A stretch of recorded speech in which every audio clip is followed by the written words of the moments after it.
అందరికీ నమస్కారం. Welcome to it's you TV. ప్రస్తుతం మనతో పాటు ఉన్నారు ప్రొఫెసర్ డాక్టర్ ముల్లపూడి సత్యనారాయణ మూర్తి గారు. గురుగారితో మాట్లాడి జూన్ 2వ తారీఖు తర్వాత జరగబోయే గురు మార్పు వల్ల ద్వాదశ రాశుల వారికి కూడా ఏ విధంగా ఉండబోతుందో గురుగారితో మాట్లాడి తెలుసుకుందాం. అంతకంటే ముందు ఇటువంటి ఆధ్యాత్మికపరమైన వీడియోస్ కోసం ఇప్పుడే మన ఛానల్‌ని సబ్స్క్రైబ్ చేసుకోండి. నమస్కారం గురుగారు. నమస్కారం మా దాక్షాయిని.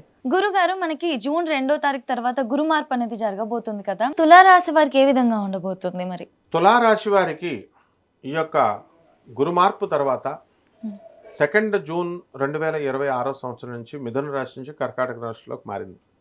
కేంద్రంలోకి మారింది. మంచి బలీయంగా మారింది. కాబట్టి తులారాశి వాళ్ళు నిత్య నూతనంగా నిత్య హ్యాపీగా ఉంటారు. మొన్నటి దాకా భాగ్యంలో గురుడు ఉన్నప్పటికీ కూడా దానికి వాళ్ళకి రావాల్సినంత రాలేదు. ఉద్యోగాలు పోయినాయి చాలామందికి, లే ఆఫ్లు ఇవన్నీ కూడా. సో అవన్నీ కూడా ఇప్పుడు మారిపోయి వీళ్ళకి కష్టార్జితంతో వీళ్ళు ముందుకు పైకి వస్తారు. పాపం చేయని తప్పులకి ఈ తులారాశి వారందరూ కూడా కోర్టుల చుట్టూ తిరుగుతున్నారు. అలాగే షష్ఠ స్థితిగతుడైనటువంటి శనిగ్రహ ప్రభావం వలన తులారాశి వాళ్ళకి మంచి ఆరోగ్య అలవాట్లు వచ్చేస్తాయి. లాంగిటివిటీ ఆఫ్ లైఫ్ పెరుగుతుంది, ఆయుర్దాయం పెరుగుతుంది. అలాగే మరి ఈ యొక్క రాశి వారికి అందరికీ కూడా మనకి ఆరోగ్యకరమైనటువంటి అలవాట్లు దాని రావడం వల్ల ఆటోమేటిక్ హెల్త్ బాగుంటుంది.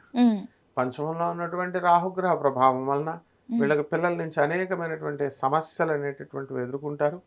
వాళ్ళ గురించి నిత్యం ఎక్కువ ఆలోచించడం ఉంటుంది. ఈ యొక్క గురుమార్పు తర్వాత వీళ్ళందరూ కూడా యాత్రలకు వెళతారు. తులారాశి వారికి కోర్టుల బదులు ఇప్పుడు యాత్రలకు ట్రాన్స్ఫర్ అన్నమాట. యాత్రలకు ఎక్కువ ఇంట్రెస్ట్ చూపిస్తారు. జనరల్ గా తులారాశి వాళ్ళు పార్టీలకు ఎక్కువ ఇంట్రెస్ట్ చూపిస్తారు. అలాంటివి మానేసి ఇప్పుడు ఆధ్యాత్మికంగా కొంత మారడం అనేటటువంటిది ఉంటుంది.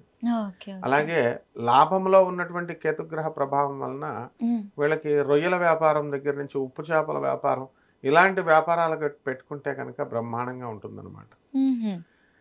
అంటే ఎక్స్పోర్ట్స్ అండ్ ఇంపోర్ట్స్ బిజినెస్, పౌడర్లు, ఈ యొక్క నేపాలు, చైనాలు ఇలాంటివన్నీ పంపడం, పౌడర్స్ ఇలాంటి బిజినెస్లు అన్నీ కూడా బ్రహ్మాండంగా ఉంటుంది. తులారాశి వారికి బాగా వర్కౌట్ అవుతుంది బాగా.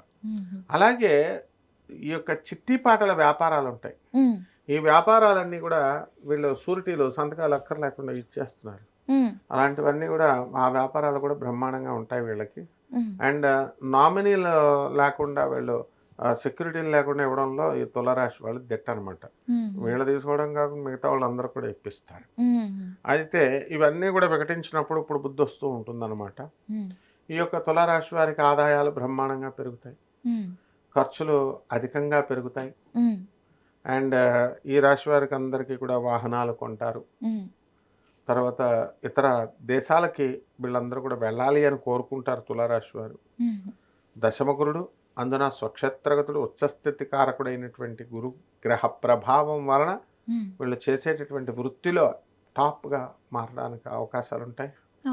అండ్ విదేశాలు కాదు, అసలు ఏ పనైనా సరే బ్రహ్మాండంగా చేయడం అనేటటువంటిది ఉంటుంది. డాంబికమైనటువంటి ఆచారం పెరగడానికి అవకాశాలు ఉంటాయి. అంటే చేసే చిన్నదైనా ఎక్కువగా చెప్పడము ఇలాగా అనేటటువంటిది ఉంటుంది. అలాగే ఈ రాశి వారంతా కూడా మనకి ఉద్యోగాల్లో లే ఆఫ్ల్లో ఉద్యోగాలు పోయినాయి.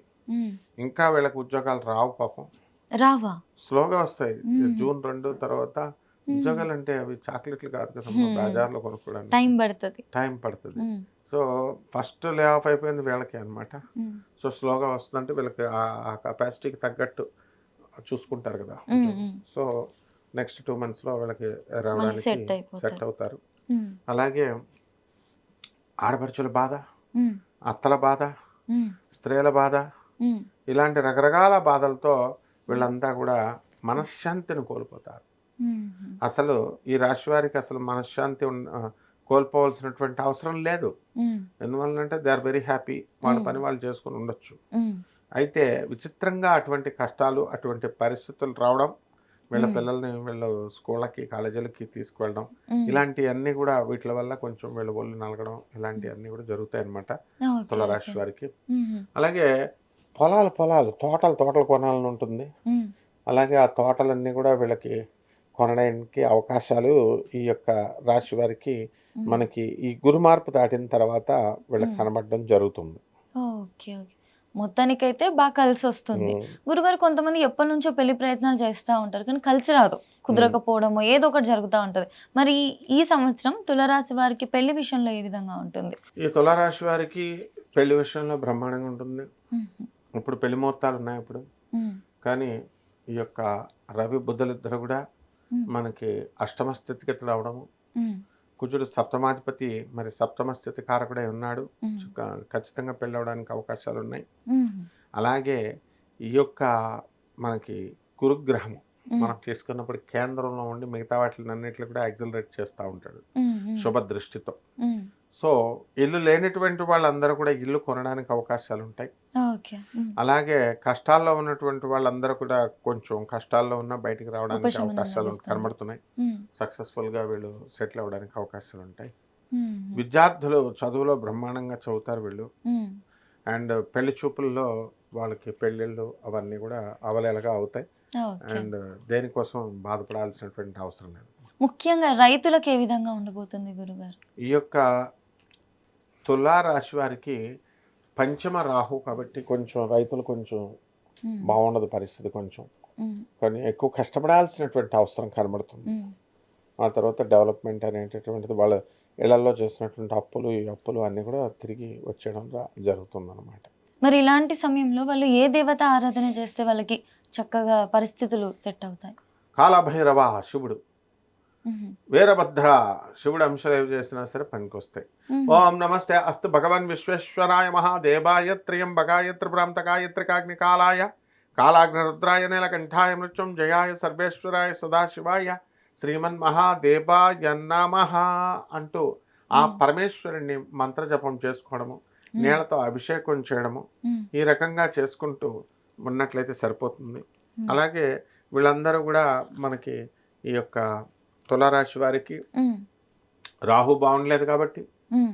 మరి ఈ యొక్క రావి చెట్టును వెయ్యాలి. హ్మ్. వాళ్ళు ఇంట్లో వేసుకుంటారో బయట వేసుకుంటారో వాళ్ళ ఇష్టం. హ్మ్. చక్కగా రోజు కూడా పూజ చేయాలి. హ్మ్. నీళ్లు పోయాలి. ఈ రకంగా కనుక చేసినట్లయితే బ్రహ్మాండంగా ఉంటుందమ్మా. మీరు ముందుగా ఈ రాశి వాళ్ళు ఎక్కువగా యాత్రలు చేస్తా ఉంటారు అని అన్నారు కదా! శివ ఆరాధన కూడా చేయాలి అన్నారు కాబట్టి ఏ క్షేత్రాలకి వెళ్తే ఎక్కువగా బావుంటుంది? శివుడికి ఇప్పుడు మనము యమునా పుష్కరాలు వచ్చినాయి. హ్మ్. 2 జూన్ 2026 సంవత్సరం. First okay. యమునా పుష్కరాలకు వెళ్ళిపోవాలి వీళ్ళంతా. హుహు. ఓ 11 రోజులు చేస్తారు. సంవత్సరం అంతా కూడా వెళ్ళొచ్చు. 11 డేస్ జరుగుతుంది. హ్మ్. అక్కడ మనము ఓంకారేశ్వర స్వామి వారి యొక్క దర్శనం ఆ దారిలో ఇండోర్ దగ్గర హ్మ్.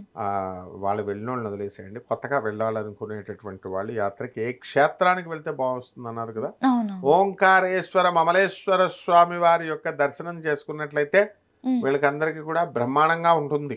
ఇంకా అందులో ఓకే. డౌట్ లేదమ్మా. అసలు రాశి వారికి ఏ విధంగా ఉండబోతుంది? ఎటువంటి జాగ్రత్తలు తీసుకోవాలి? ఏ దేవత ఆరాధన చేస్తే బావుంటుందనేది చక్కగా వివరించారు. ధన్యవాదాలు గురుగారు. ధన్యవాదాలమ్మా.